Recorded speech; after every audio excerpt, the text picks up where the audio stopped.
Hey folks, this is Rabble Rousing Rich Bergeron.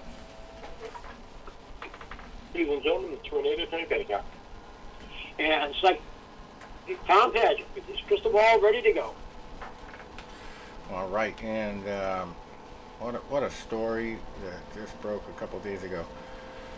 Jeff Fenech has been handed his fourth world title 30 years after the robbery from the dodgy judges' cards, as this article says. What, was that the Zuma Nelson fight?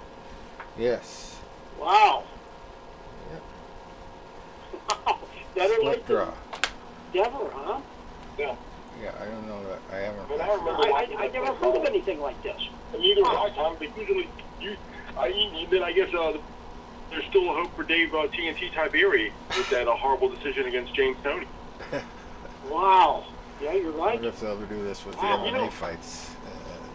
You know what I said? It was funny, Tom. It's funny this comes up this week because I had just said something similar, last week when during the World Series, which I hate to have to go back to, but Phillies are playing the Astros, and the Astros had that big scandal 5 years ago, and there's an asterisk next to their World Series win in 2017 because they got caught. Okay, and so now it's like, well, they got fined $5 million and they got this and that. Yeah, but now imagine if they stripped the World Series championship from the Astros 5 years later and said, "Oh, Dodgers, by the way, you're champions in 2017." Well, that's all well and good and everything, and it'll say it in the history books, but you don't get the euphoric feeling of that win. Okay, say the Phillies this year, they lost, okay? Say they would have won. We'd be all dancing in the streets, we'd be climbing poles and having a big parade. Now, say 5 years from now, they said, "Oh, by the way, the Astros in 2022, they cheated. They found shit on this one guy. He cheated. So you're champions now." And it's like, yay. Oh, goody, goody. It's too late to have a parade. You don't have that cool feeling. It just comes back later. You're like, "Oh, yeah, I was champ." You don't get that, adrenaline. You don't get that, Tony, that's kind of like the Vietnam War. None of these parades started till the mid-'80s.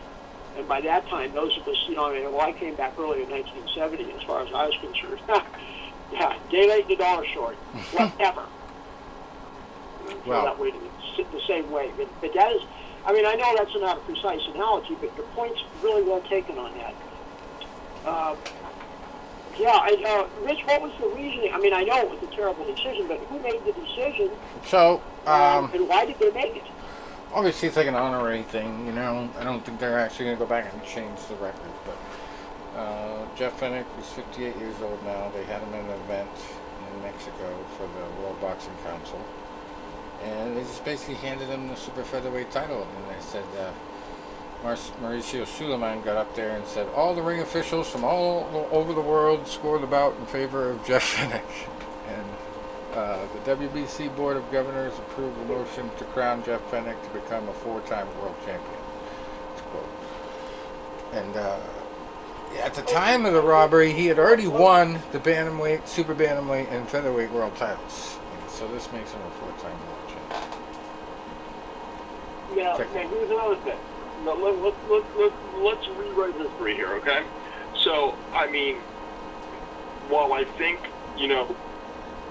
doing things and, rewarding someone even way down the line is, in theory, a good thing, here's where I think it could be the best thing. And one, it could open up a precedent. So now, take what presumably very good, very fun. And you say, he turns around and says, well, you know what, wait a minute. You all turn around and you rescored that fight for Jeff Fenech. And you awarded him a title 30 years later. Well, in 2002 or 3, I fought Floyd Mayweather, and everybody says I beat Mayweather.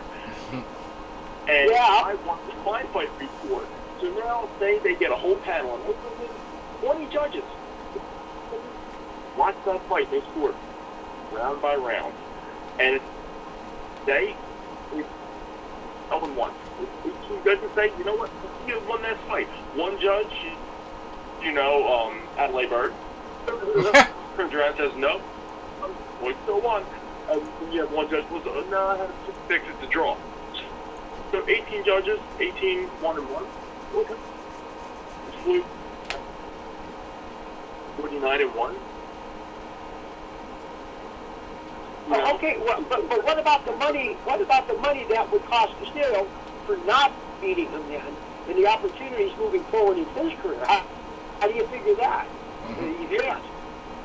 Or there was another thing I said, Tom. It was funny. It was back about 10 or so years ago. No, longer than that. That whole scandal at Penn State University, and they were like stripping Penn State of all these wins because of the whole Sandusky, thing, whatever it was. I had a guy that I used to work with that was a die-hard Penn State fan, and I was anti-Penn State because of Penn State boxing and Jesse Bond. I hate, I was anti-Penn State. I rooted against the football team with Ernest. So now, he and I used to we'd make 2 bets. We'd make a straight-up bet, and then a bet with the point spread. To say this week, Penn State playing, the Mother Mary Mercy of the Blind, and they're favored by 32, and they beat them 1. Well, then I lost the straight-up bet, and then I lost the points bet, because they're good, Mother Mary Mercy of the Blind, so that's why we would also do the points bet, because to make it at least somewhat competitive.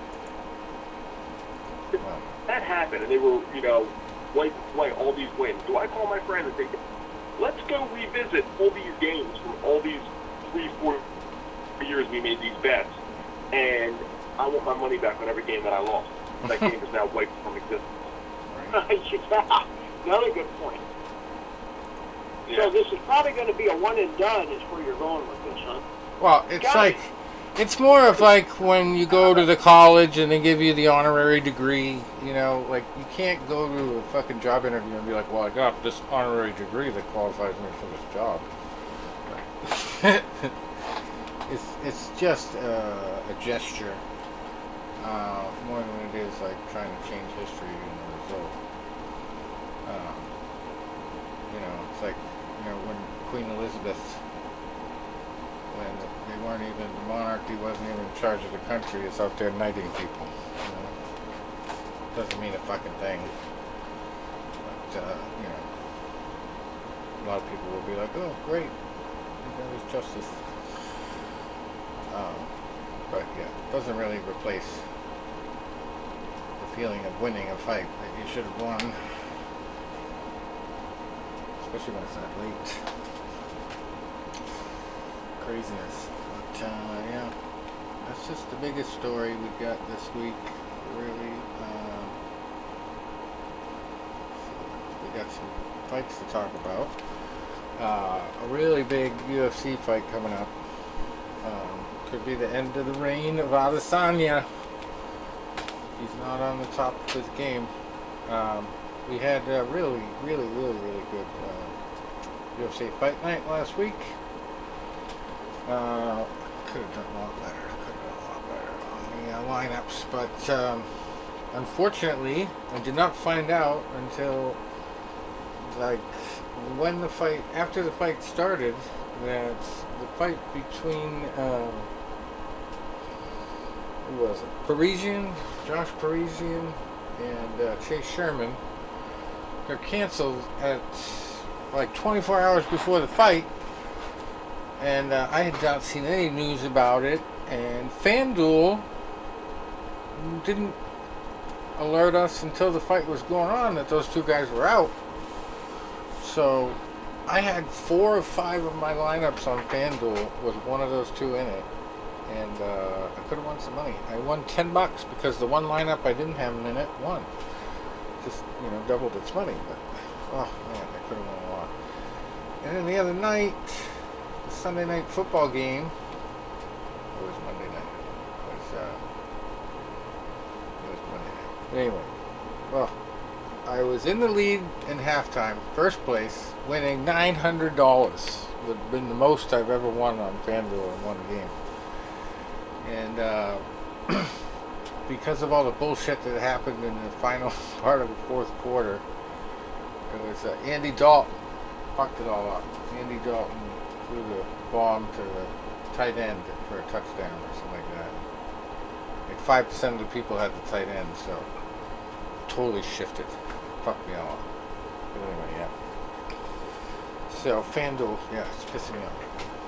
Thankfully, though, I didn't take my advice that I was saying that I should do last week and start betting on DraftKings, because that's the one that you have to do the sports betting on up here in New Hampshire. And I said I should put a chunk of change on Gilberto Ramirez, but it was like the bias. I've talked to the guy before, so I think he's going to win kind of bet. But, yeah, it was a great interview. But Tom was right. Tom Bivol really handled him. Was convinced the Bivol was going to win. He was not affected by the warm conversation. His crystal ball came through and through. Ramirez it's an example of a good fighter, all the courage in the world, all the toughness in the world, determined against a guy just a different level. Yeah. Bivol right now, and I'll say this, I think he may be a slight favorite against Beterbiev. Now, that's going to be a heck of a fight. But Bivol just seems, he's exactly what you would want in a fighter. And maybe he doesn't have that one-punch knockout ability, but does it matter? His cardio is insane. He doesn't seem to get tired. And he just is flawless. I mean, he knows when to turn it on. He knows how to get off the ropes. I mean, it was to me, it was a masterpiece performance. It was kind of painful to watch, though, because as I said, I figured he would get the decision, but I was hoping it would have been a little closer. And it just wasn't happening. It wasn't from lack of effort. Yeah. But, there's that old cliche, old trainer said, son, there are levels to this game. Yeah. And right now, Bivol is just what a year he's had, when you think about it. Yeah. I mean, what they say during the fight time, they said, the fight was progressing and it was, evident that he was going to win. They said he just made his stamp his, possession of Fighter of the Year. Yeah. Yeah. We'll have to have that in session on our last one of the year and see what we can take because, outstanding. So he's really at the top of his game. And what I like about him, he's so humble. I mean, his attitude is just so. That's why this fight was tough because I like both guys, Right. But so we'll see how it goes. Artio's got a fight, I think, in February. Medvedev has got his next one coming up in February, and so we'll just have to wait and see. Next year should be pretty exciting. But that's the fight we want. Having said that, it's probably not going to happen. Like I guess Spence and Crawford is completely buried now. Yeah. So, Well, don't tell John Scully if you think that Bivol's going to win that fight. I just can't count on seeing it. I mean, I get my hopes up for this because I'm an idiot. I mean, how many years have I been at this? 6 decades. And I still keep thinking, okay, now we've got to get these guys together. No. Forget what the fans want. So, it's still be wonderful to fight. Well, until it was irrelevant. I mean, I won't say irrelevant, but you get my drift. How much better it would have been if it happened 5 years before. Yeah. Yep. Well, and again, styles make fights. Because we had, when Duran fought Cuevas, that was the talk there. These guys passed their primes. Well, it was a pretty good fight. Even though I think Cuevas was pretty shot by then. But, the talk was, would it have been better happening a few years ago? But sometimes it can still be a good show later, but I think that was the case with Pacquiao and Mayweather. Yeah. And unfortunately, I guess we'll stick to boxing for a minute before we go back to the UFC. We had another big boxing match end in a horrible outcome. I think he's still in a coma. I made fun of his name a little bit last week, but Yerbossynully.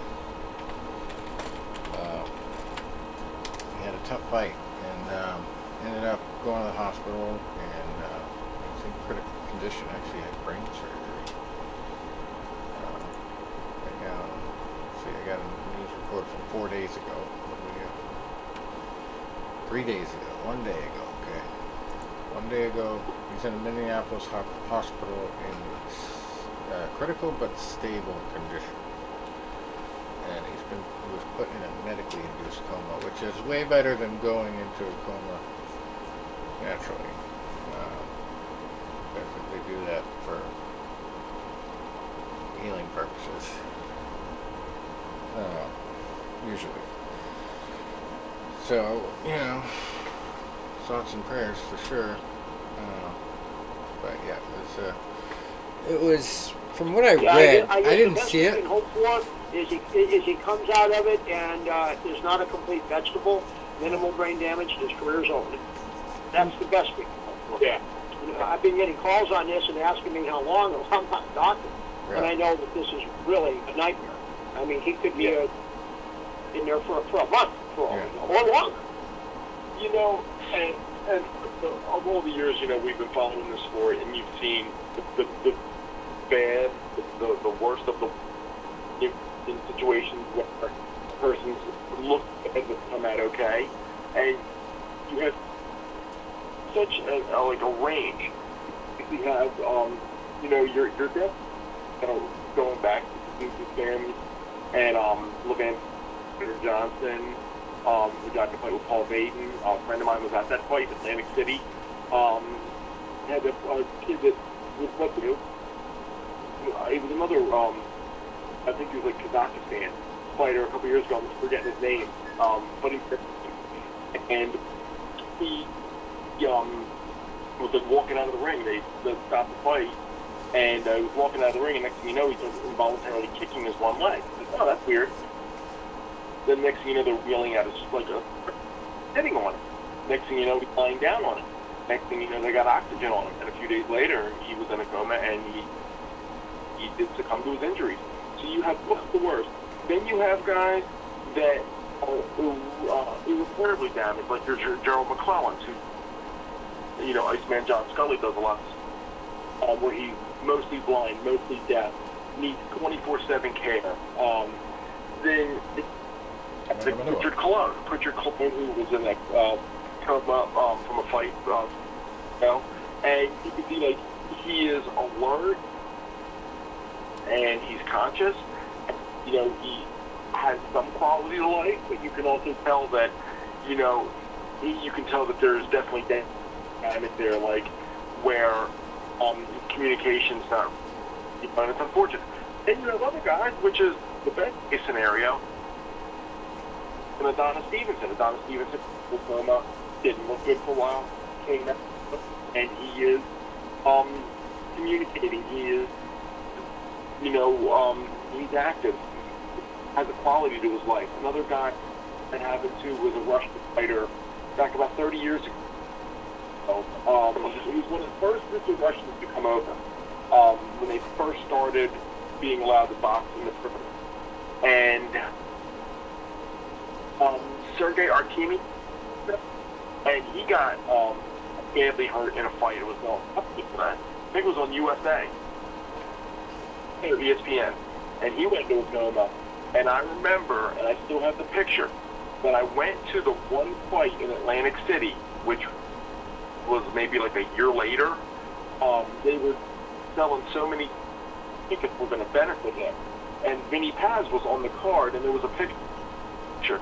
Vinny was holding a handful of tickets, and he was shaking Artemi's hand. And Artemi smiling, but you could see the huge jagged scar going up. It was hairline, where they had to do the brain surgery. And at least he was smiling, he was conscious, he was, aware of his facilities. And they were just doing this to help pay off his medical. That's the best of the best. Yeah. So you have, obviously the worst of the worst is if he does not come through. So there was some controversy too with this one. Not a good scenario, and then you know, a lot of times you can't see that coming. And combat sports in general, I think it's more so with the UFC, but, you know, thankfully we haven't had deaths in the UFC. But, you know, we had them in MMA, just not in the UFC yet.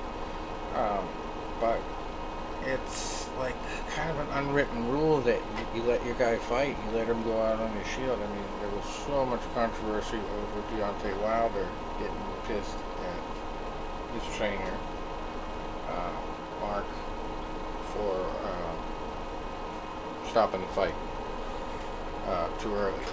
And you know, if I'm this trainer and he's getting beat like that, I'd do the same thing. But he had some type of agreement, supposedly, that, you know, we are not going to stop our fights. You know, you let me go out on my shield. Supposedly. But, you know, how far do you let a guy go? Like, how seriously do you take that charge to protect your fighter if you see him falter? Well, here's a question about Saturday night's fight. I didn't see any of it. I don't have Showtime, but from what I read, it was pretty one-sided. Yeah, and I don't know if it was about, you know, foreigners. I don't know about the Kazakhstan's punching power, but I would say if your guy is taking a one-sided beatdown, all the snap's gone from his punches, and he's not a big puncher. You know, like the Mike Weaver wasn't taking a beating against John Tate, but in the 15th round he came back and knocked him out. Well, if your guy can't do that, I'm more upset with the corner, because you guys don't know the rules. If someone's fighting back, the referee really can't stop it. Well, Ronnie Shields it's hard to justify the referee to stop it, but what about the corner? Morrell was the guy. Fighter. Why didn't they stop it? And supposedly his assistant trainer wanted it stopped, but the head trainer overruled him.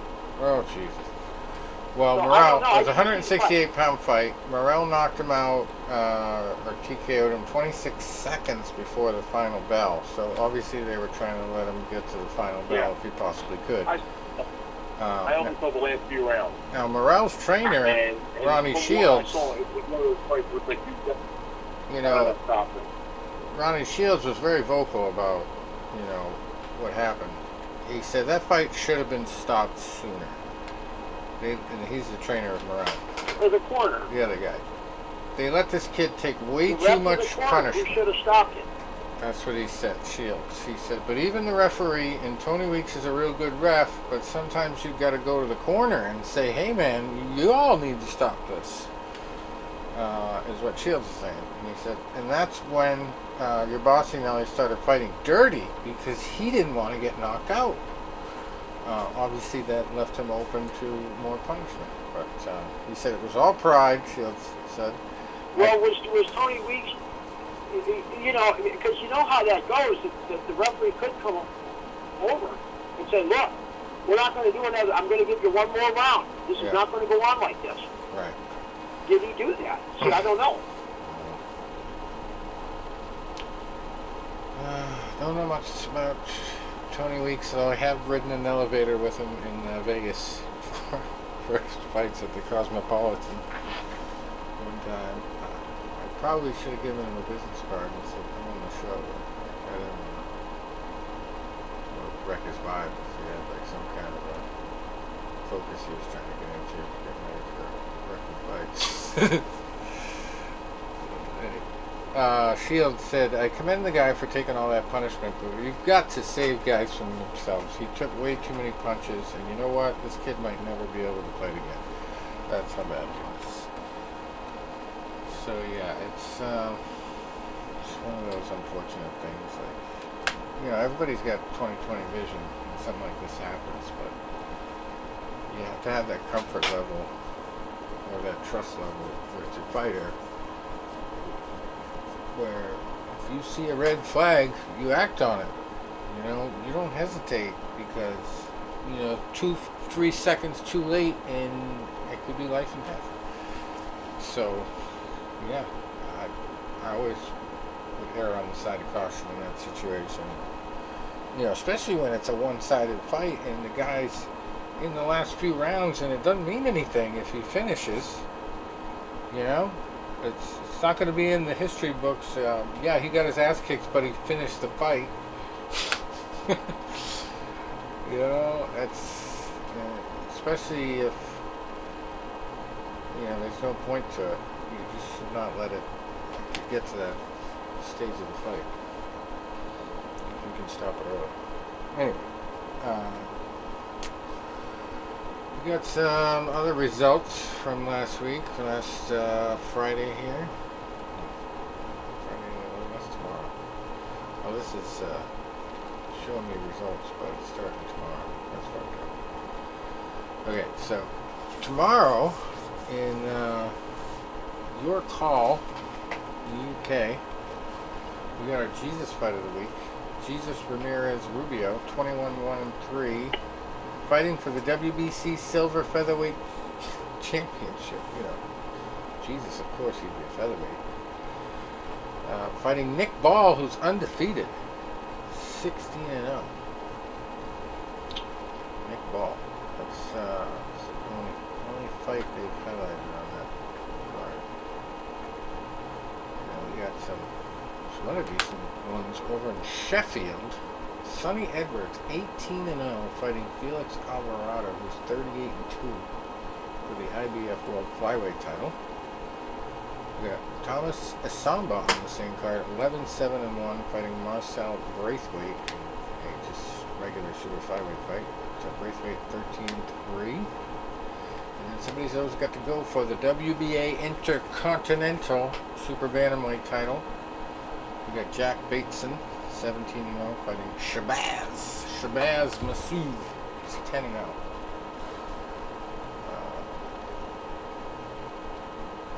So, last Saturday we talked about the Bivol fight. We're going to get into the other part of this upcoming schedule after we get back to UFC for a minute. There's a decent one. Over up in Canada, we had Adam Braidwood. I've actually seen it lead in a bare knuckle match. Last time I seen him. He came in 14-2. He got TKO'd by Alexis Barrier, heavyweight. Last Saturday in Canada. Main event there was a cruiserweight fight. Yan Pellerin came in at 13-1. He's 13-2 now. Lost by unanimous decision to Ruben Eduardo Acosta. Got his 40th win to go with 18 losses and 5 draws. As the winner, he becomes the WBO NABO Cruiserweight Champion. Alright. Well, you got Yerbossynully, and then you got Kaso Butsky. He won by KO over Hussein Muhammad. Boy, that's a Muslim and a half name. 17-0 was Hussein Muhammad before this fight. Before he got KO'd for the WBC International Heavyweight Championship. I don't know much about Zan Kaso Butsky, other than he has a funny name, but he took out Hussein Muhammad in the third round here in Germany last Saturday.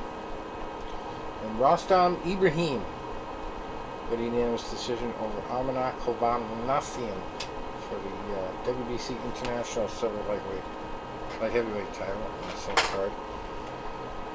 Hovhannissian goes to 13-2-2. No, 2-1, sorry.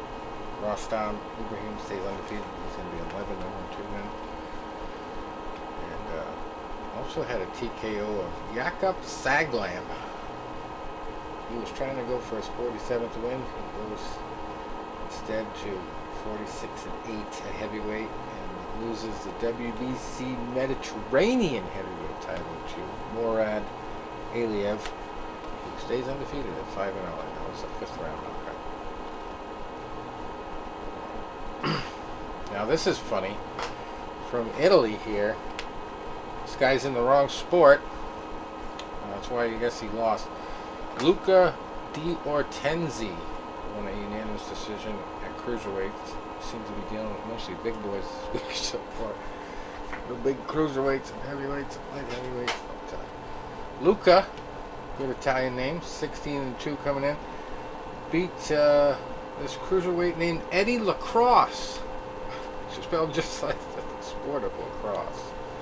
13-8-2 is his record coming in. He goes to 13-9. Eddie Lacrosse fighting at cruiserweight in boxing. Somebody should tell him he needs to go to lacrosse. It's not working out anyway as a boxer. 9 losses, 13 wins. Come on.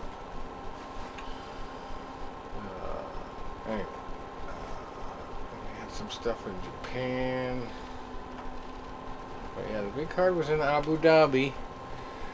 We had Dimitri Bivol, 20-0 coming in. 21-0 now. Got the went the distance. WBA Super World Light Heavyweight title on the line, and Gilberto was looking for win number 45. He got lost number 1. Sucks. It was a good interview and great guy. Well, you always say Rick, somebody's own had to go, and you know, unfortunately, it was our friends. And we went from light heavyweight to the super featherweights when we had Shavkatzon Rakhimov, TKO and Zalfa Barrett in the 9th round. How about that? A freaking heavyweight fight doesn't get the knockout, but freaking super featherweight co-main event does. It was also a 12-round fight. Zalfa came in at 28-1 before getting knocked out in the 9th. Rakhimov was just 16-0-1, so a little bit less experience in the pros, but obviously had more power in that situation. Then we had a blockbuster female fight on the card, and Chantel Cameron also stayed undefeated, also had 16 wins coming in, 16-0 with no draws, and she went 17-0 with a 10-round decision over Jessica McCaskill, who was 12-2 going in, goes to 12-3, and that was for 5 titles: IBF, IBO, WBA, WBC, and WBO World Super Lightweight title, and 3 of them were vacant going in. So Chantel becomes a champion there. And for some reason, there was a WBC International Flyweight title on the line as well, with people that don't look like they had records to deserve that kind of title shot. 2-0 Galal Yafai won by split decision over Gohan Rodriguez Garcia, who was 12-1-1. Stranger things have happened. Let's see what else we had. Saturday we had Yerbossynully losing to David Morrell, who was only 7-0 going in. Now he's 8-0, got the 12th round knockout. Andre Durrell also on the card, won by TKO in the 10th over Yunieski Gonzalez, who gets his 5th loss to go with 21 wins. That's another light heavyweight bout. Andre Durrell improves to 29-3. We had a Fedor fight. Fyodor Serkisson. I'm probably butchering that. He moves to 21-0. They beat Nathaniel Gallimore, who falls to 22-6-1 at middleweight. And then Jason Rosario lost by KO. Falls to 23-4 with 1 draw. Brian Mendoza did the deed. 21 wins, 2 losses is his record now at middleweight. That was a 5th round knockout, so 1.5 the distance. And then somebody's O didn't go. Kent Cruz 16-0-2, and Enrico Gogo Kia. Sounds like he should be a spokesman for the Kia car brand. Yes. A welterweight, and welterweight fight. 13-0-1 was Gogo Kia, and went to a draw, majority draw. So nobody's O had to go. Cruz has 3 draws now, and Gogo Kia has 2. So, what the hell? This is hilarious. Oh my god, I can't believe Boxrec made this mistake. Okay, so we had this fight between Julian Williams, 27-3-1 going in. He won by unanimous decision, so he gets win number 28. This was a fight against Rolando Wenceslo Mansilla. Mansilla. Okay, that's the spelling. Mansilla. Mancilla's record was 18-11-1. So obviously they don't take him very seriously. Yeah, that's 18-12 now. Good year. Good year. 18-12, right? Middleweight. So the box rec note on here, I'm not even fucking lying. It starts out, it says, man silly, 2 different words. Man silly was deducted a point in round 5 for continuing to lose his mouthpiece. Man silly. That's fucking hilarious. Silly man. Otherwise known if you do the last name first. Silly man. It was funny because, somebody posted a clip today of the 10th round of Corrales Castillo, that dramatic, comeback win. And they said they edited it with music from the 15th round of the first Rocky movie. Mm-hmm. And so it's like Rocky music makes a good fight even better. And that fight, because Corrales was down twice in the 10th round, he spit his mouthpiece out both times. And I remember them deducting him a point for doing that. Yeah. Yeah, that was like a movie fight. And you don't see that too often in a real fight. I mean, that was still one of the ages. All right, so we kind of circumvented it a little bit, but we're going to get back now to UFC Fight Night 214. Main event, Rodriguez versus Lemos. And the females had a good night. There was only one fight that did not end in a stoppage. And Amanda was a good one to have. She won, moved to 14-2-1 against Marina Rodriguez. Opposed to 16-3-2. And it was a good TKO. Lemos just basically kind of, worked around whatever strengths Marina brought to the fight and just dominated. Just put her striking on the table and finished the fight. And obviously, like when they got into the striking exchanges, I could see very early on that Lemos was not getting hurt by anything Marina really threw at her. And then when she started to get in her groove, like Marina was just, oh man, get it to the ground, let's wrestle. So, didn't work out. 54 seconds into the third, Amanda got her win there. So she was a good one to have if you were doing the FanDuel lineups, looking for that stoppage. Neil Magny, I kind of predicted he was going to beat Daniel Rodriguez. I think I only have one card where I gave Daniel the benefit of the doubt. But he ended up scrapping it out a little bit, but getting the Bravo choke submission thrown on him in the third round. 3 minutes and 33 seconds in. Three's wild. And it was a tough night for him. He just came back from a fight where, just put it all on the line and looked fantastic. Very competitive, to a fight where he got kind of smothered. But I expected that from Neil Magny. I think he was going in as an underdog. That would have been a good fight to bet on. And then real kind of a surprise, a featherweight TKO in the first round. 1 minute and 7 seconds in. Nurbanbiki Shailan over Derek Minner. And interestingly enough, on a side note, this fight actually flagged the betting centers, because a lot of late money came in on Shailan here, and he was not like a big-time expensive fighter on the FanDuel lineup, so I don't think he was that big of a favorite. But a lot of late money came in on him, and then he happens to get the quickest knockout of the night. Well, second quickest, because that was a female fight, first quickest. But very interesting little side note there. Wonder what that was all about. But they're not refunding bets over it or anything like that. It's nothing crazy like that. They're not going to do it at no contest. But then we had another stoppage before that, a couple in a row. Nathan Maness got guillotine choked in the first round, 2 minutes and 11 seconds in by Tagir Ulanbekov. I did not have him on any of my cards. I did have Grant Dawson. Fought at a 158-pound catchweight fight against Mark O'Madsen and got the rear naked choke, 2 minutes and 5 seconds in. There's another one where he was really pretty much dominating him, getting him in good positions, and Madsen really couldn't do much. And then Miranda Maverick was in the only female fight of the night that did not end in stoppage Saturday. Shanna Young was her victim, won by unanimous decision.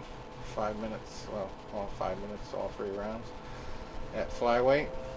And then Mario Batista, another catchweight fighter, 139 pounds. We had actually, I think it was like a historic night for missing weight fighters, because four fighters, I believe, missed weight, or 5, but they let all the fights continue. But Mario Batista beat Benito Lopez by reverse triangle armbar with just 6 seconds left in the first round. He was a good one to have. We had him on one lineup. And Pollyanna, the Pollyanna fight of the week was won by Pollyanna. Pollyanna Viana at strawweight, beating Jinhyu Fry by knockout 47 seconds into the fight at strawweight. And Pollyanna just put herself really on the map. Jinhyu Fry is no slouch. No cheap date, as Tom would say. And, boy, she dispatched her pretty quickly. And then before that, Johnny Munoz Jr. at bantamweight, decision to Ludwig Scholanan. And Jake Hadley looked really good against Carlos Candelario. Ended up getting him in a quick triangle choke, 2 minutes and 39 seconds into the second. At 129 pounds. And then Tamiris Vidal in the first female fight of the night and the first fight period of the night. TKO'd Ramona Pascual by flying knee to the body. I did not see this one, so it's kind of crazy. 3 minutes and 6 seconds into the first round. Wild stuff. We got a very big UFC fight this weekend. UFC 281. And as I said earlier, it could be the end of the title reign of Adesanya, because he has got, talk about no cheap date. He has a beast of an opponent here. Guy who has already beaten him, just not in MMA yet. But Alex Pereira is, I don't know, he's definitely got the knockout power, but does he have the ability to really chase Israel down if he wants to be slick? That's the one question I have.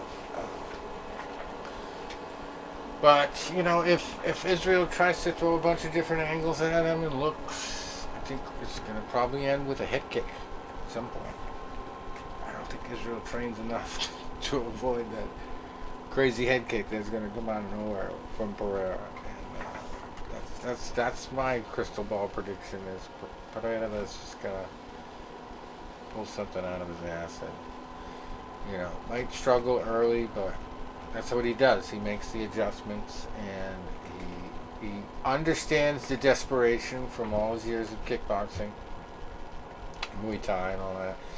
And he will rise to the occasion when that happens. If he ever gets to that point where he feels like, oh geez, I'm losing this fight, he's just gonna come out of nowhere with a kick that nobody sees coming, including the crowd, and Israel is gonna be on his back.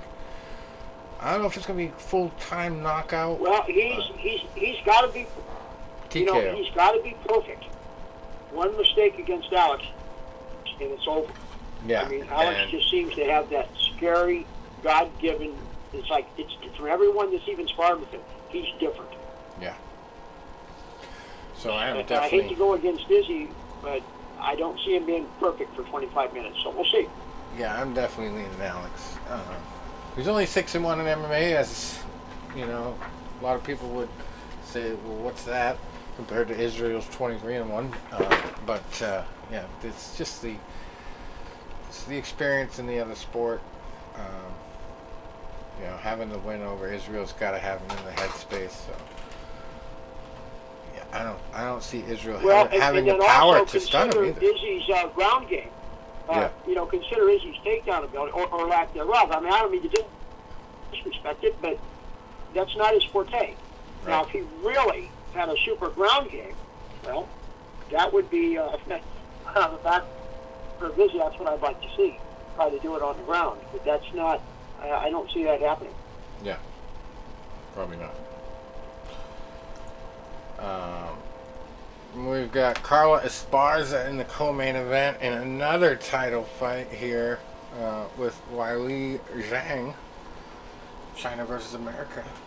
19-6 versus 22-3 Zhang. Carla, she's kind of had a puzzling career. You know, she was on a high after her appearance on The Ultimate Fighter. You know, she strung together some wins here and there, and then she just kind of dropped off the radar. She wasn't in the picture, and then gets into the title picture again, and now here we are, a big blockbuster co-main event fight for her. And I don't know, Zhang is just so unpredictable. Sometimes she goes in there and just beats the crap out of girls. Other times she just looks like she don't know where she is. She doesn't get like dominated usually, but she's just so hard to. I think she's going to have her hands full. Yeah, Carla has just improved so much. She's learned so much since she got into the sport, and she's going to be in her home country in New York. This is in Madison Square Garden. So, good luck, Weili. Good luck. But she's capable. She's capable of putting a 5-round performance together where, you know, the cardio becomes a factor. Maybe Carla Esparza gets gassed out. Maybe she hasn't been running the mountains enough. I don't know. We'll see. But the one I'm looking most forward to is the fight number 12 on the night, and that is Dustin Poirier versus Michael Chandler. And both of them have lucky 7 losses. They don't want a number 8. But Poirier has 5 more wins, 28 to Chandler's 23. Chandler's, you know, obviously fought on most of his career in another league, but it's just been part of a lot of crazy moments since he got to the UFC. And Poirier, you know, obviously will forever be known for the McGregor fights, especially the last one. But yeah, I think Chandler's a different story. This could go either way. Just the excellent matchmaking. Yeah, Chandler's fun to watch, but he makes mistakes. Yeah. And just my gut feeling says Poirier can cash in on that. But the way Chandler brings it, I mean, my God, Yeah, can you imagine what that first round's going to look like?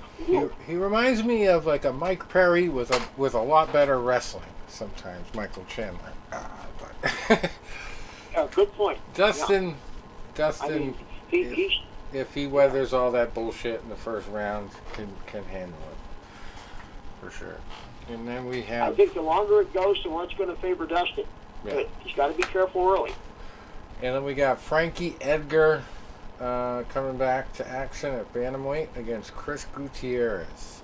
Talk about experience here. Yes, Frankie Edgar, 34 fights as far as wins and losses, and then 1 draw to go with that. 24-10 is his official win-loss record at and he's not.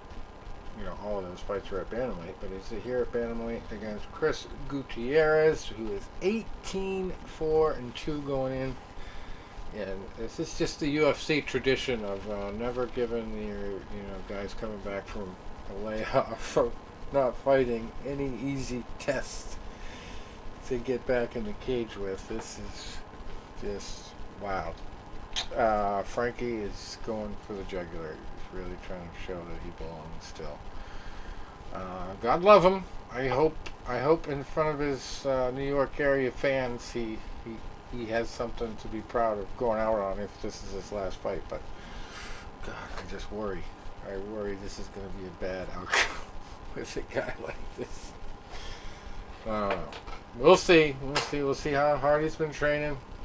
We got a lightweight bout. Dan Hooker in action, 21-12, fighting Claudio Puelles, who is 12-2. Well, we'll see how that goes. Pretty good matchup.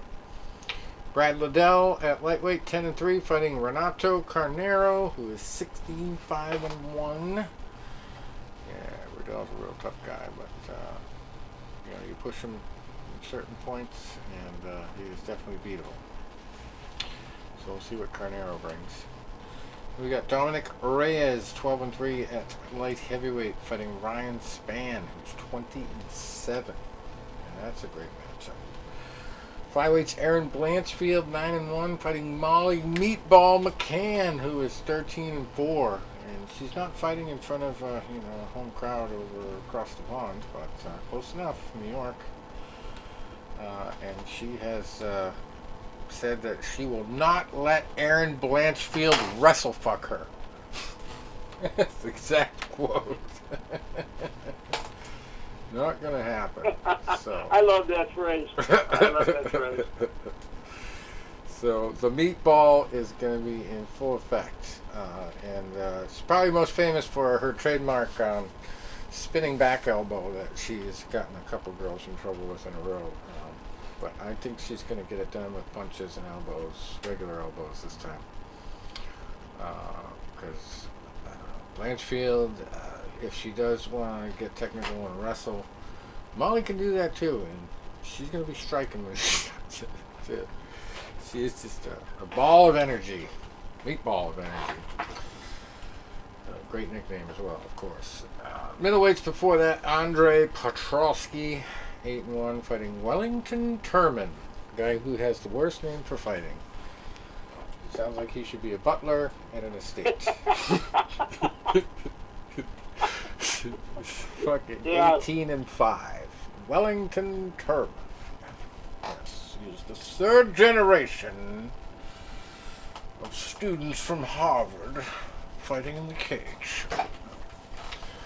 For that, light heavyweights, Matt Frevola, 9-3-1, fighting Otman Azaitar, who is 13-0. And then we got Carolina Kowalkiewicz.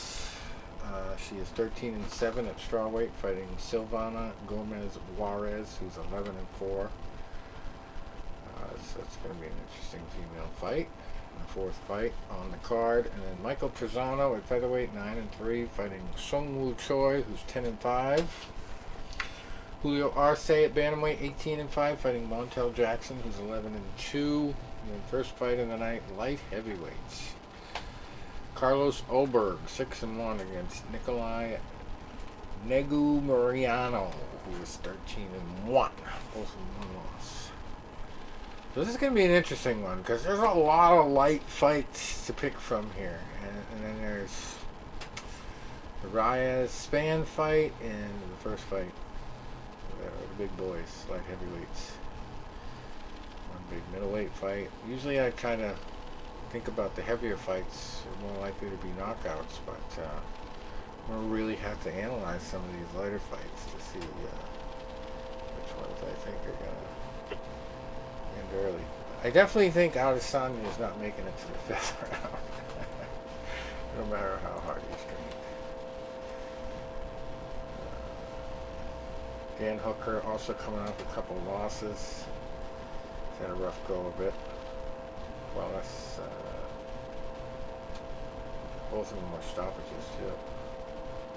Wallace I don't know much about, but I remember look at him. Booker's actually only one fight out of his last four, and 3 of those losses were by stoppages. But at the same time, every single one of the people who beat him were bigger names than Claudio. See about that one. We'll have to analyze the rest of them later. We also have a couple other events for MMA before we get back to boxing. We got a Bellator fight, light heavyweight, November 18th here at the Wintrust Arena. Vadim Nemkov and Corey Anderson. Nemkov, oh, this is next week, right? November 18th. next Friday. Anyway, let's get to it. Nemkov is 14-2, fighting Corey Anderson, who's 16-5. This was supposed to be already had to happen, but we had some kind of injury that delayed it. So now it's happening. It's the final of that tournament style thing they did. And we got Patricky Freire on undercard, Pitbull's little brother. He is 24-10 at lightweight, fighting Usman Nurmagomedov, who is 15-0. I'm sorry, I think he's actually the older brother, isn't he? Patricky? One or the other. He's the brother. Daniel Weichel, also on the card. He's 42-13 at featherweight, fighting Timur Kizriev, who's 11-0. Undefeated guys on the right side. Tyrell Fortune, also on the card at heavyweight, 12-2, fighting Daniel James, who's 13-6-1. And we got Roman Faraldo, 8-0, fighting Levon Shokeli, who's 10-2. Otto Rodriguez, 13-1, fighting Kasan Askabov, who's 23-2 at featherweight. That's a good fight. Middleweights, Imam Shafi Aliyev, who's 8-0, fighting Sean Connor Fallon, who's 16-7. Achilles Mota, 13-3 at lightweight, fighting Jairo Pacheco, who is 7-0.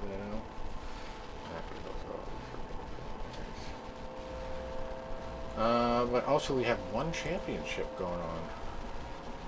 It's also next week. There's only 4 fights, so we'll round through. Kambrian Abasov, 23-5, fighting Christian Lee in the main event. He's 16-4 at middleweight, and that's going to be on Prime Video. You know it's going to be in Singapore. We got Biblio Fernandez in the co-main event at featherweight. He is 24-5, fighting Stephen Lohman, who is 15-2. Kevin Bellingon, who is 20-9 at featherweight, fighting Jae Wong Kim, who's 12-7. Second fight of the night, and then the first fight, Ruslan Emilbek Ulu, 19-3, fighting Isi Fitakefu, 7-0. Undefeated. So that's all the MMA caught up. Upcoming schedule now. Also, I forgot to mention when we were talking about the WBC thing with Fenech. The WBC has also decided, I don't know if you guys heard this yet, but they have decided to do something where I guess we probably need, what's his name, George Carlin to come back from the dead for the segment, because the WBC, a sanctioning body, has decided not to sanction any Russian or Belarusian fighters due to the war in Ukraine, which could technically be considered a sanction against Russia. Yeah. Sanction can be used both ways, good or bad thing. You sanction them, you approve them. You can also sanction them to punish them. So that's a big move, though. WBC is a very distinguished and well-known sanctioning body. And if they're going to the sport realm to say "fuck you, Russia," that's a pretty big deal. And just especially considering how dominant so many Russians have been in the sport over the years. You know what I'm talking about? Would there be a Rocky IV if there wasn't a history of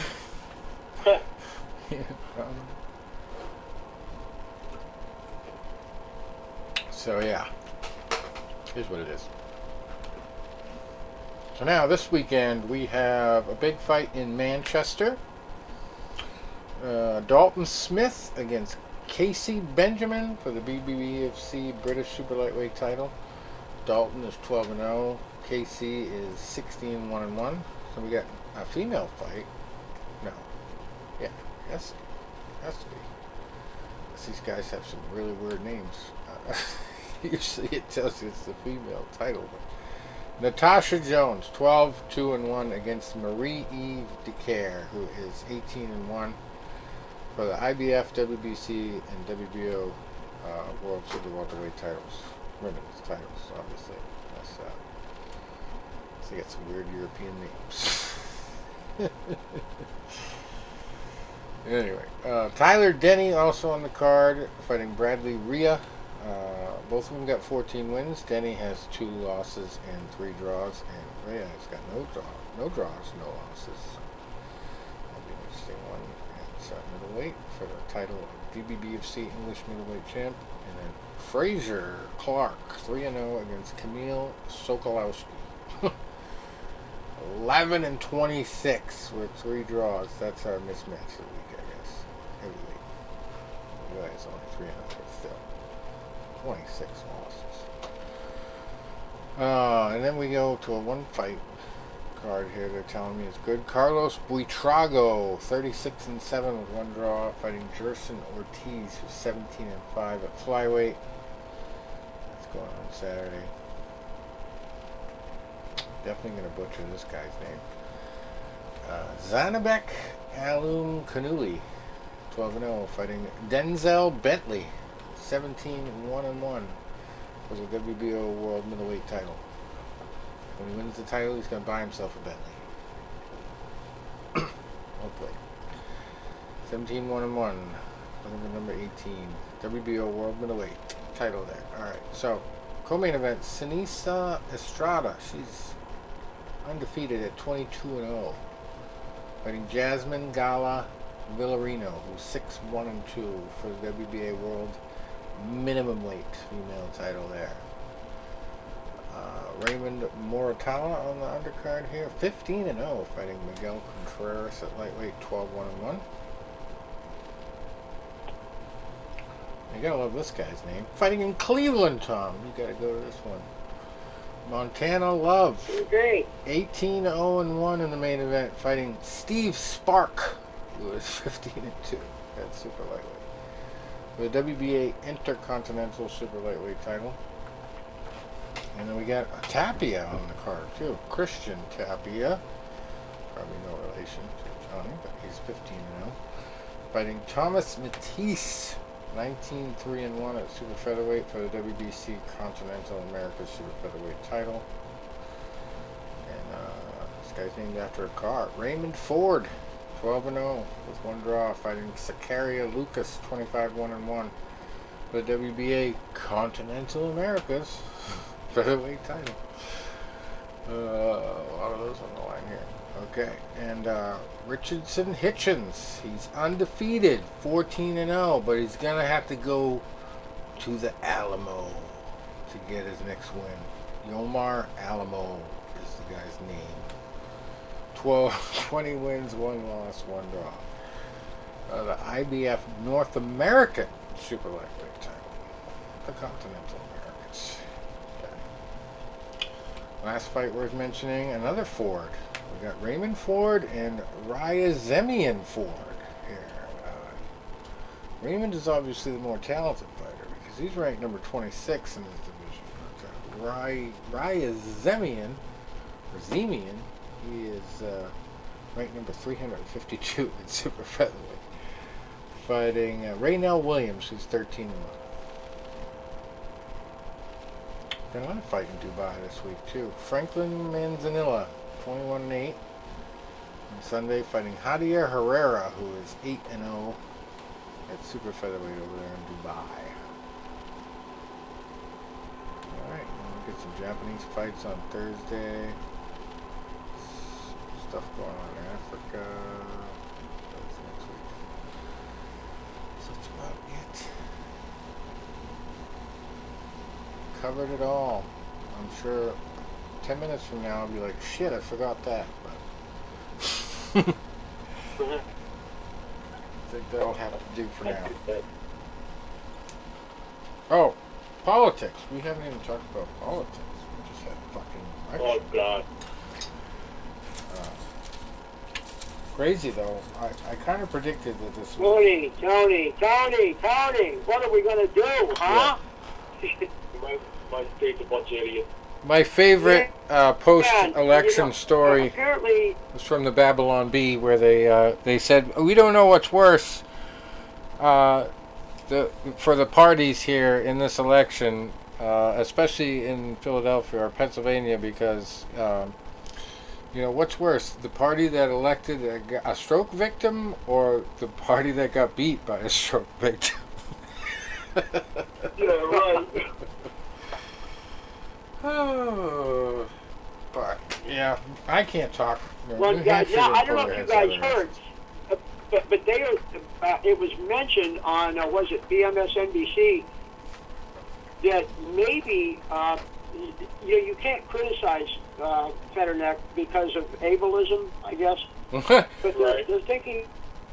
They're thinking he's a good candidate to run for president in 2024. Katie Tur actually said that. Oh my Now, God! can you imagine?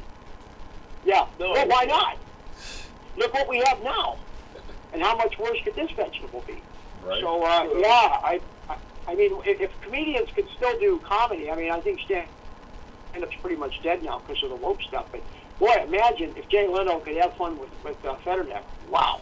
But you got, yeah, good night. Oh man. Well, but what sucked? Anecdote. What sucked was like Joe Biden called John Fetterman to congratulate him because that conversation took 3 hours because neither could form a coherent sentence.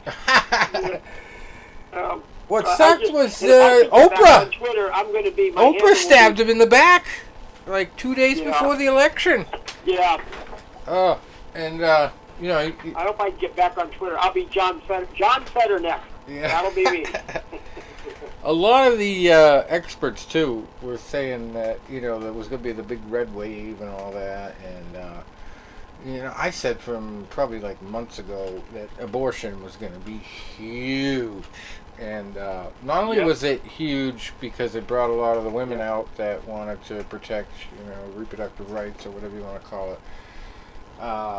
It also was huge because of fucking Herschel Walker. Guaranteed he could have got 50,000 more votes much easier if he ended up not having that whole controversy of whether he paid for an abortion or not. If that was never in the news, he would have won that race with enough so they don't have to do a runoff. And now that is the one that's going to decide control of the fucking Senate. Yep. Ridiculous.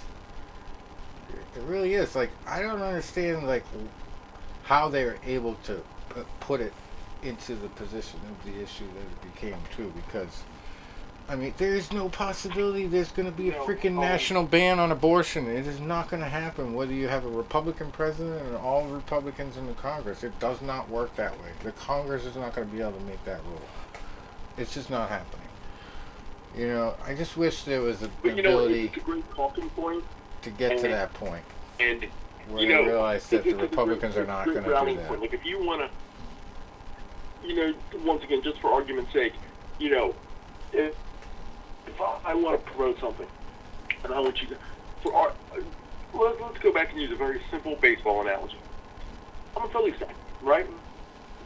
And say we had a Houston guy on the, air, and I wanted you guys to root for my team. What am I going to do? I'm going to go back there and I'm going to slander everything I can about Houston. I'm going to go, there's a cheating scandal. If they win, they're going to say, take the World Series trophy, and they're going to do something where it's going to ruin the competitive balance of baseball forever. So you want to vote for me, or you want to root for my team, because you're going to ruin democracy where it's if you don't vote for the Democrats. So it's like, now, could they do what I'm saying they're going to do? No. I don't think that's what swayed people. That doesn't matter if they can or they can't. It matters if you believe they can. Yeah. If you believe they can, then I fooled you into voting for me. Yeah. Right? The worst was this guy. Like Pennsylvania. They had this guy, looked like fucking Santa Claus without the beard up here in New Hampshire. He's sitting in his recliner, right? Got this big red shirt on. Looks like he hasn't left the house in 10 years. And he's calling Don Bolduc literally a disaster. And he's worried about his Social Security being taken away. The guy's like at least 65, okay? Don't worry about it, dude. you're going to get yours, okay? The people that should be worried about it are guys our age, you know? And that was like the number one commercial for weeks. And then they just took the snippet of the guy calling him a disaster and they put it into a bigger commercial. And I was like, oh my God. I can't believe this is going to work on Democrats. But it did. It did. They voted against him. And the abortion thing was huge for him because, you know, they pegged him for months and months and months as being for the ban. And then he had to come out with his own commercial to say that he was not for the ban.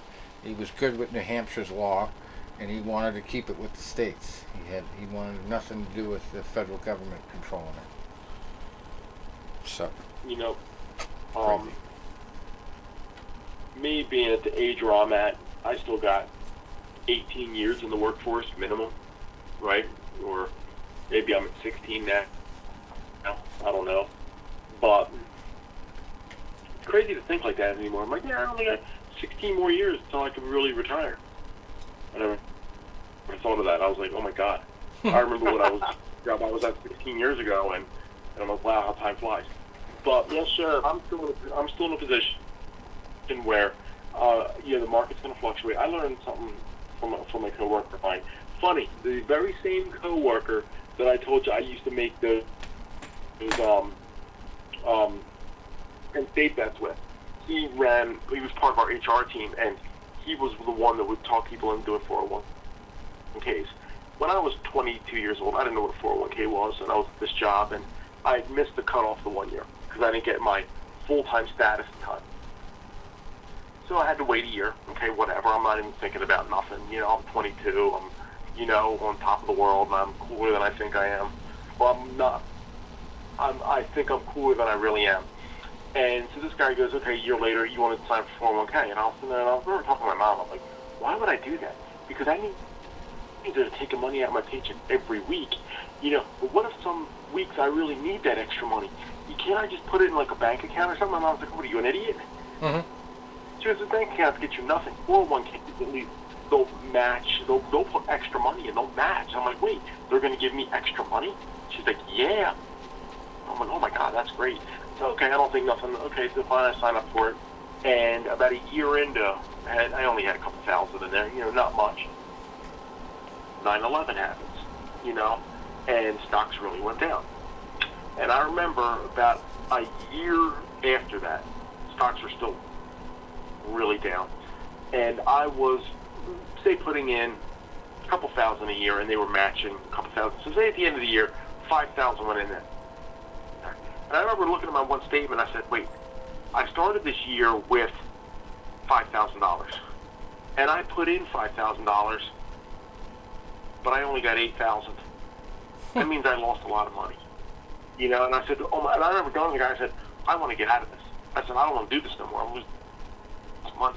He goes, no, you're making money. I said, what? He goes, if you can, put more in. Why? I'm losing money. He goes, no, you're buying low.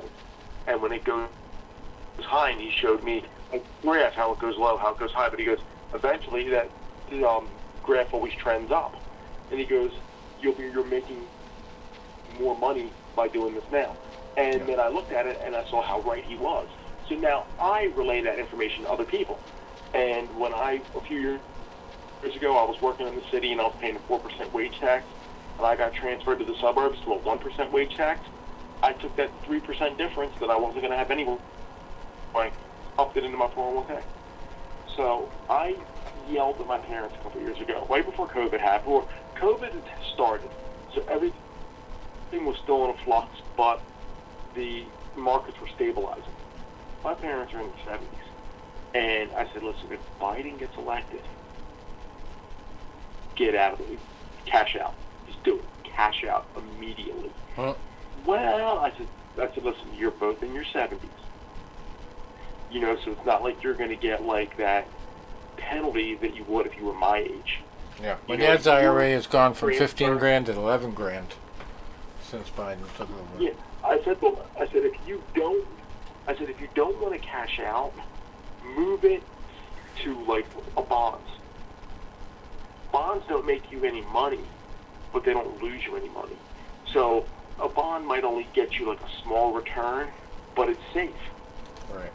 I remember the one year I was at my job and some of our funds had closed, so they moved everything that you had in a fund that closed into bonds, which was like your default.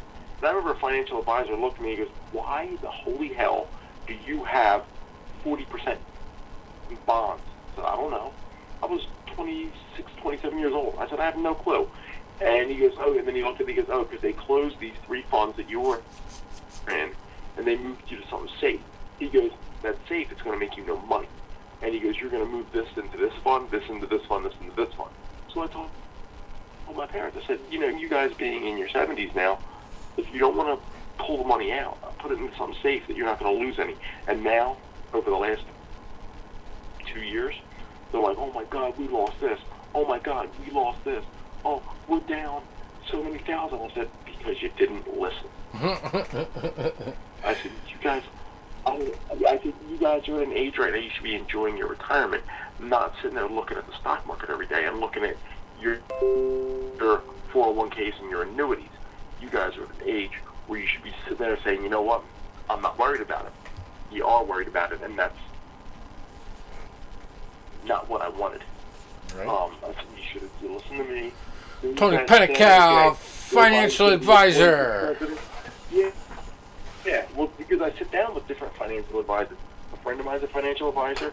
I have 2 financial advisors that I work with, and then this guy that was in my HR. So I learned from 4 different people and 4 different philosophies, but they all come out to the same end. And that's what I tell people now. And I said, You and Tom should get a business going together. You could be the psychic financial advisors. yeah. They'll tell you what to do because they know your future. You don't do it. Mm-hmm. But yeah, I worry about this recession thing. I just delivered wood to a customer who's So do I. balls to the wall with work, but he's starting to notice like a few customers that are like big businessmen have been late on their payments and stuff. So it's like kind of one of those indicators that shit's coming down the pipe. It's probably not going to look good when we actually do hit this recession, whatever that is. Technically, we're not in one because we had like 2% growth last quarter, but that's just the media pumping it up.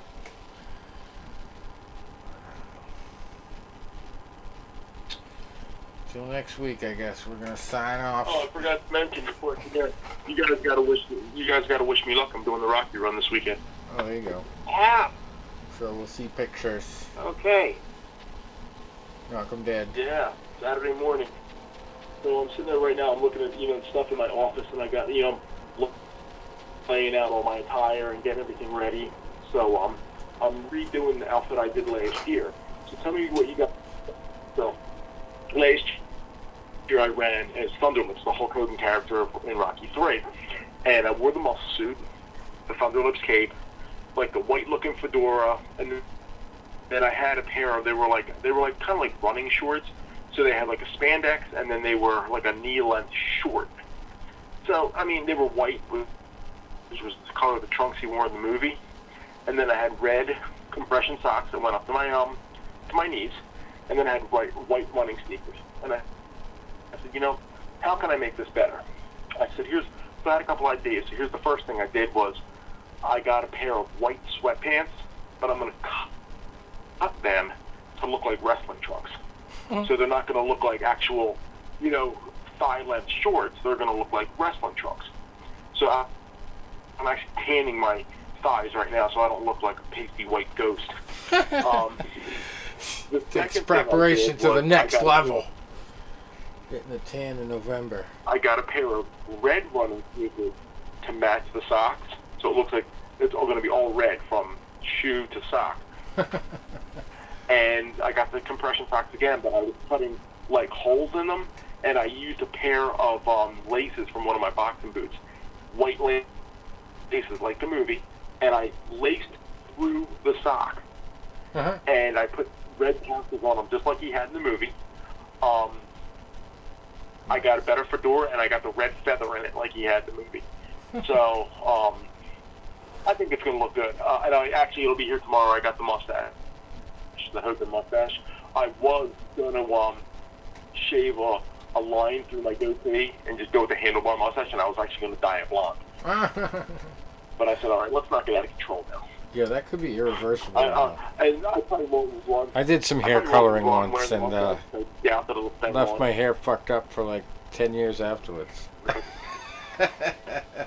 Yeah, that's why I'm not doing that. I mean, if I can maybe glue the mustache to my face where it doesn't fall off all on it, maybe I'll do that. Yeah.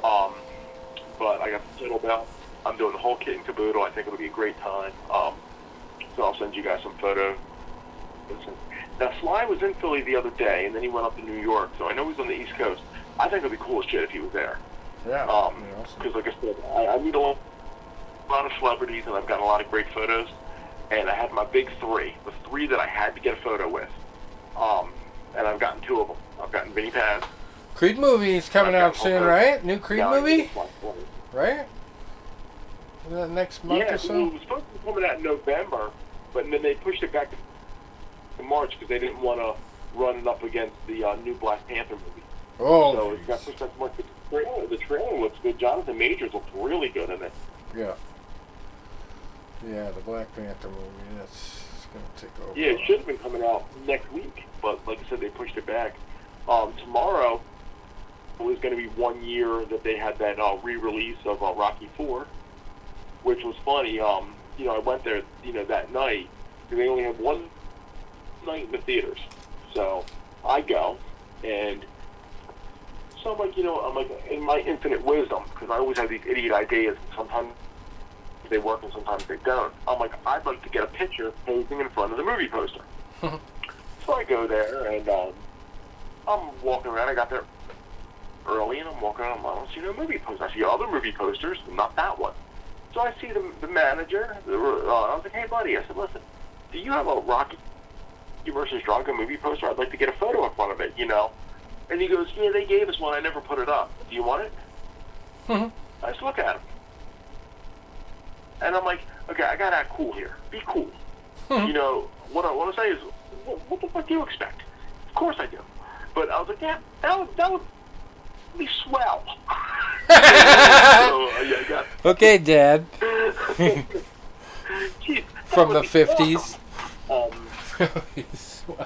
But I wrote my review of it. And, there were some things that I liked about it. They extended the Drago versus Creed fight. They, extended some other scenes. They added the scene when the commission wouldn't sanction the Rocky fight with Drago. That was all good. They extended Apollo's funeral, which was really, really good. Then there were other things that made it look choppy. They cut, like 90% of Bridget Nelson's lines because I guess she's got a bad, relationship with Sly now. So he was like, I'm cutting her out of it as much as I can. So, of course, I make a joke was she better hope they don't do a director's cut of Cobra. She's a female lead in that movie, and he'll kill her off in the first 5 minutes. So that was a good Sly movie. Some of the things like it was like I love the car in that and movie. then they used other takes that didn't make sense, like when Rocky's going to fight Drago, and they're like, let's ask, why don't you want this fight to happen in America? In the original movie, Drago's wife, Brigitte Nelson, is like, I'm afraid for my husband's life because there's threats of violence. I just want him to be safe, so we're going to fight in Russia or we're not going to fight at all. In this one, they cut that line completely out. They're like, it's Drago's manager is talking. He goes, this fight's going to be an easy fight. It's going to, whatever. Well, why don't you want to fight in America? Because you could never judge a fight fairly. You just said it's going to be an easy fight. Now you're worried about the judges? That total contradiction. Yeah. So I found a guy on YouTube that had edited the Apollo fight, and he took clips from the original, and then he took clips of the director's cut, and he made what he called the complete cut. And it was the Apollo fight, and it had some of the stuff from the original that they edited out in the director's cut, then other stuff, and I'm like, and they made a complete cut out of it. I said, wow, that's really good. Good. He goes, do you want the whole thing? He goes, I edited the whole movie. I said, you did what? He goes, I'll email you the link. I said, Okay. So he emails me a link, and I go in there and I download it. It's, the original movie was 91 minutes. The director's cut was 93 minutes, but it had 40 minutes of additional footage. So if you have 40 minutes of additional footage, but the movie's only 2 minutes longer, there's 38 minutes of footage that is gone. They cut the robot out of the director's cut totally, so a lot of Paulie's scenes got cut. So, like I said, Brigitte Nelson got cut a lot of it out. So this guy made a complete cut. The robot's back in. A lot of Brigitte lines are back in, and I put it on one of those what do you call it? Those little not discs, but those little flash drives. Yep. And I take it to my TV, put the flash drive right in the TV, and boom, I can watch a 2-hour Rocky IV, which is the best of both worlds. Some people got too much time on their hands, but that's cool. What? The guy did a great job. I'll have to email that link to you guys. So if you ever wanted to watch it, you just download it and you can watch it on your computer. You can that sounds transfer like it to your something TV and watch it. Like I should be promoting on my most popular Twitter there, Zion Sucks Com. All the combat sports people would love to see that. But yeah, as soon as you find out that people got just way too much time to do these things, that is so cool. Probably not making any money for it either. That's the crazy thing. Unless it has 1 million views. Sharing it with everybody. Alright, we're going to shut her down.